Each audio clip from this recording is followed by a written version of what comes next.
always be a warrior. You can't stop me, you can't stop me now. Yeah, I will always be a warrior. You can't lock me.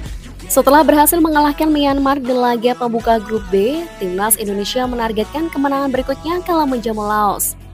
Bahkan Sintayong ingin anak asuhnya bisa mengakhiri penyisian grup tanpa kekalahan termasuk ketika bersua Vietnam. Sintayong menargetkan timnya bisa mengamankan posisi juara grup agar terhindar dari Thailand di babak semifinal. Untuk itu, Sintayong harus segera menentukan siapa pemain terbaiknya yang layak mengisi line up. Berdasarkan evaluasi dari laga pertama lalu, kami coba menyusun line up terbaik timnas Indonesia yang harus jadi pertimbangan Sintayong di laga selanjutnya. You know it's all about the conquest, what's next? You gotta put the work in like you're obsessed. Think about what you want. Untuk posisi penjaga gawang, pilihan Sintayong pada Cahya Supriyadi sudah tepat. Kiper Bekasi FC itu terbukti berhasil mengamankan gawangnya dari gempuran Myanmar di laga pertama. Jika melihat daftar kiper yang dipanggil Sintayong, Cahya Supriyadi menjadi kiper yang paling banyak mendapatkan menit bermain musim ini bersama klubnya. Cahya Supriyadi sudah memainkan 9 pertandingan dan berhasil mencatatkan 5 clean sheet.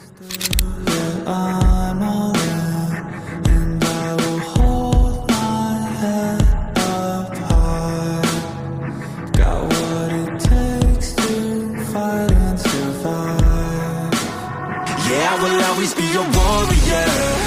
You can't stop me, you can't stop me now. Yeah, I will always be a warrior. You can't lock me, you can't lock me down. I will not lay down my arms. Ready to be. Kombinasi 3 bek tengah ketika menghadapi Myanmar lalu sudah cukup baik. Kadek Arel mengisi posisi stopper yang bertugas sebagai pertahanan terakhir di depan gawang. Bek tengah Bali United itu akan diapit 2 center back lainnya, yaitu Muhammad Ferrari di sisi kanan dan Doni Tripamungkas di sisi sebelah kiri. Ketiga bek muda Indonesia itu mampu tampil solid ketika menghadapi Myanmar lalu. Bahkan salah satu dari mereka, yakni Doni Tripamungkas, terpilih jadi man of the match pertandingan. Kombinasi Muhammad Ferrari, Kadek Arel, dan Doni Tri bisa dipertahankan Sintayong untuk mengisi posisi 3 bek sejajar timnas Indonesia.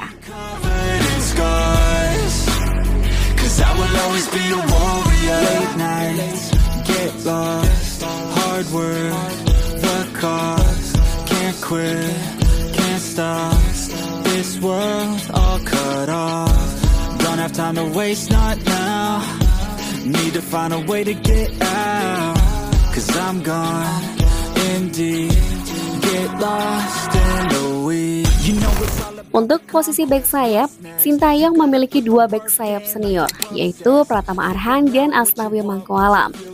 Jika kondisi keduanya fit, tak ada alasan bagi Sintayong untuk tidak menurunkan mereka. Sebagai pemain paling senior di tim Garuda, Asnawi dan Pratama Arhan akan jadi leader untuk memimpin rekan-rekannya. Kemampuan keduanya masih bisa diandalkan untuk turnamen sekelas Piala AFF ini.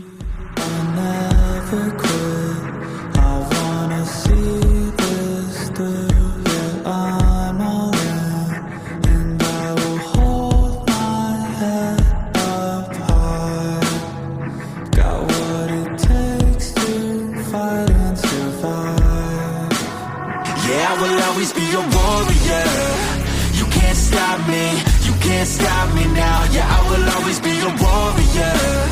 You can't lock me, you can't lock me down.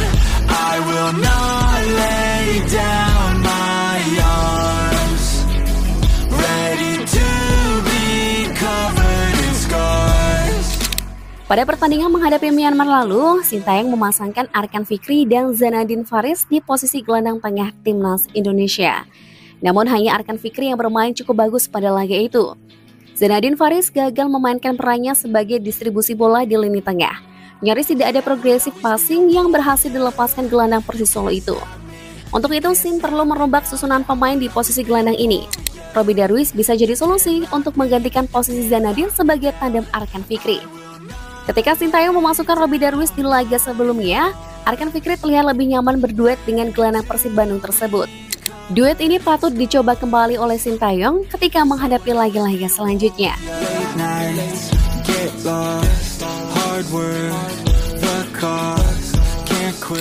Potensi seorang Marcelino Ferdinand akan lebih maksimal jika ditempatkan di posisi gelandang serang ketimbang penyerang sayap. Bermain di belakang dua penyerang membuat Marcelino lebih bebas mengekspresikan skill dan kemampuannya. Kita sudah melihat bagaimana menggilanya seorang Lino ketika mengalahkan Arab Saudi beberapa waktu lalu. You gotta put the work in like you're obsessed. Think about what you want, what's your future? What kind of person would it take to seduce her? So what's next? Be obsessed with winning and your success. Make progress, this life is never promised. So feel blessed, live life, don't be too cautious. Trust the process.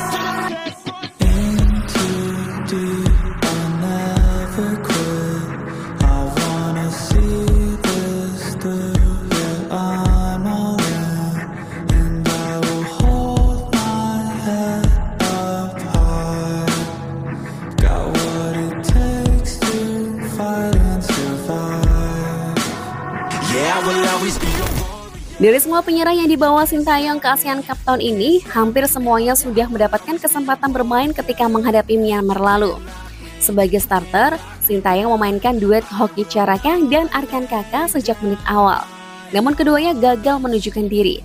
Ronaldo Kuateh juga yang dimainkan di babak kedua tidak bisa membuktikan dirinya lebih layak dari dua nama di atas. Dua pemain yang berhasil menunjukkan performa bagus di laga itu adalah Rafael Struijk dan Victor Detan.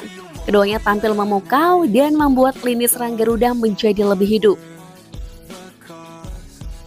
Jika melihat performa 5 pemain itu di laga pertama lalu, Victor Detan dan Rafael Struijk lebih layak mengisi posisi starting line up Garuda di laga selanjutnya. Iya, dan begitu cepat melakukan ball recovery. Ada Rafael Struijk, shooting Rafael. Oh, yes. Marcelino Ferdinand di tengah.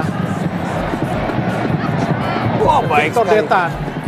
So play on, says the referee. Real chance on the far side. Struijk. Oh, I say. Bahrain. Look at this. 18 yards. Just cooled it. Lutfala. No saves to make in this game. Has had 2 shots on target. He scores his first goal for the national team of Indonesia. And what a beauty it is too. Itulah potensi line up terbaik timnas Indonesia untuk pertandingan selanjutnya dengan formasi 3-4-1-2. Formasi ini akan jauh lebih efektif ketimbang memakai formasi 3-4-3 yang sudah mudah dibaca oleh lawan. Trio Marcelino, Detan, dan Struijk akan lebih mobile dengan ruang gerak masing-masing. Lawan akan sulit memprediksi apakah serangan akan dilakukan dengan menusuk langsung ke tengah atau memanfaatkan lebar lapangan. Bagaimana tanggapan kalian? Tulis di kolom komentar ya. Jangan lupa like, share, and subscribe agar kalian tidak ketinggalan update video terbaru kami.